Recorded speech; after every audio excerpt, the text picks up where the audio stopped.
Halo semuanya, perkenalkan saya Najwa Firda Putri. Aku Renita Ramawati dan kami dari kelompok Amparan Amparan Tata. Tata. Tugas ini kami buat untuk penilaian ujian praktek prakarya kelas 12 F2 SMA Negeri 1 Sampit. Selamat menyaksikan. Oke, Amparan Tatak. Jadi, kue ini nih kue tradisional khas dari suku Banjar, Kalimantan Selatan, yang mana kue ini menyebar sampai ke Kalimantan Timur dan Kalimantan Tengah. Amparan tatak sendiri, bahan utamanya ada tepung beras, santan, gula, sama pisang. Mirip sama nagasari, tapi beda di penyajiannya. Kalau nagasari dibungkus daun pisang, kalau amparan tatak disajiin di loyang.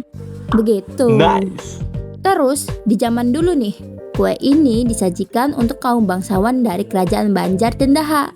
Dan biasanya hadir saat ada acara-acara besar oleh suku Banjar.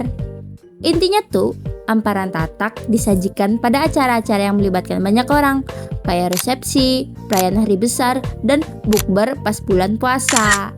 Nah, karena rasa kue ini yang gurih dan lezat, bikin kue ini bisa dimakan sama berbagai orang tanpa ngeliat latar belakang, etnis, budaya, agama, ras, ciri fisik, suku, kelompok, golongan, bangsa.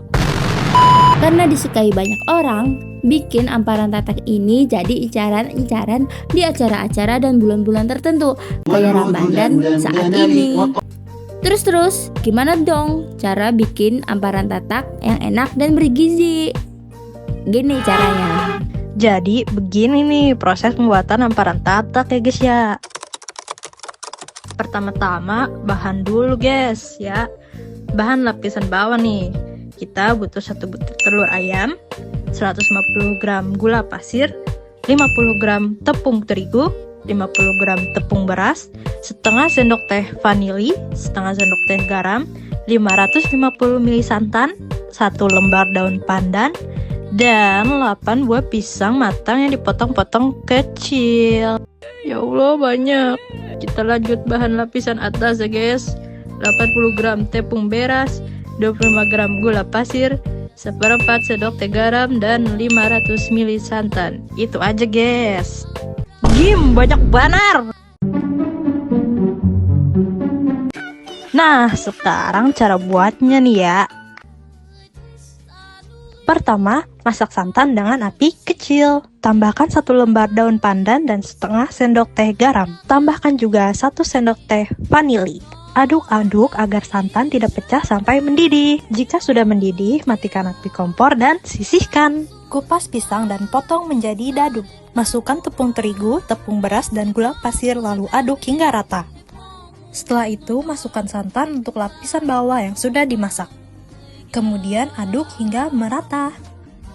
Setelah sudah merata dan tidak ada yang bergerindil, masukkan telur lalu aduk kembali hingga rata.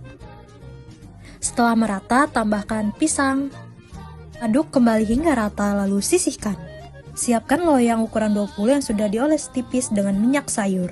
Lebih bagus jika ditambahkan plastik agar mudah ketika mengeluarkan adonan. Lalu tuang adonan lapisan bawah. Panaskan terlebih dahulu kukusan dan bagian tutup dilapisi dengan kain. Lalu kukus selama 20 menit. A few moments later. Selanjutnya, masak 500 ml santan kental dengan api kecil. Lalu tambahkan daun pandan dan setengah sendok teh garam. Aduk terus agar santan tidak pecah. Jika sudah mendidih, matikan api kompor lalu sisihkan. Masukkan santan lapisan atas ke dalam wadah. Lalu masukkan 50 gram tepung beras dan gula pasir, setelah itu aduk hingga merata. Setelah 20 menit dan lapisan bawah mengeras, masukkan lapisan atas. Disarankan menuang memakai centong sayur. Setelah itu, kukus kembali hingga matang kurang lebih 30 menit. 2 hours later. Dan boom, Meledak. sudah jadi guys. Gampang kan?